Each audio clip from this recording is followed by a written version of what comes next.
Le mensonge bienveillant, ça n'existe pas dans une relation. On appelle ça de la gentillesse, mais souvent c'est plutôt une peur déguisée. C'est la peur de perdre l'autre, la peur de créer un conflit, de dire la vérité et que l'autre se vexe, et surtout la peur d'être rejeté. Alors on se tait, on fait attention, mais le mensonge, même bien intentionné, va figer la relation. Il empêche l'autre de se voir comme il est et comme il doit se voir. On lui interdit le droit de pouvoir grandir dans la relation. Dire la vérité avec de l'amour, ce n'est pas dur, mais par contre c'est juste et authentique. Celui qui te dit la vérité dans le couple ne te trahit pas. Il te respecte assez pour te permettre de grandir dans la relation. L'amour protège, mais ne protège pas par le mensonge, même bienveillant. Parce que, à partir du moment que tu ne permets pas à l'autre de grandir, tu lui enlèves toute sa possibilité de s'éveiller, de changer ses croyances, de modifier son comportement, de venir retravailler sur lui et sur ses blessures intérieures de l'enfance.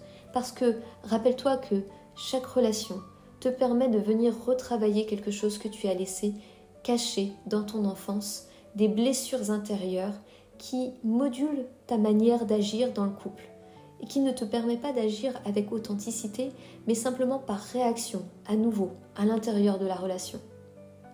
Alors, vivre pleinement une relation, c'est aussi accepter de se dire les choses et de les entendre, de revenir travailler à l'intérieur de soi pour se dire « Ok, là ça me touche, en quoi ça me touche ? Qu'est-ce que ça vient dire de moi, de mes croyances et de ces blessures que je n'ai pas encore finalement suffisamment travaillées pour vivre pleinement cette relation ?» Car sache-le, à chaque fois que tu trouves la bonne personne, que c'est la personne où tu te dis « Là, je suis sûre, c'est la personne de ma vie », bien souvent, c'est la personne qui te fera travailler le plus sur tes blessures. C'est la personne qui te permettra d'aller voir le plus au fond de toi. Donc ce sera aussi la relation la plus difficile à vivre, la plus contraignante, parce que tu vas vivre des moments de tristesse, tu vas vivre des moments d'émotion. Ça va venir travailler à l'intérieur de toi, de tes tripes, quelque chose que tu as laissé enfoui. Et c'est ainsi que ça fonctionne.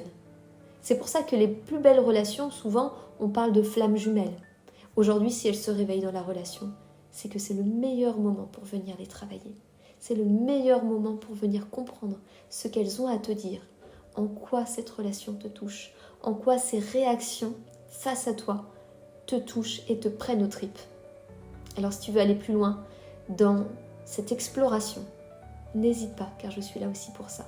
Tu trouveras dans ma bio toutes les informations pour faire la réservation d'un premier appel gratuit qui te permettra d'échanger avec moi, de me découvrir et puis aussi de voir un peu en quoi je peux t'apporter un changement, une compréhension, une modification.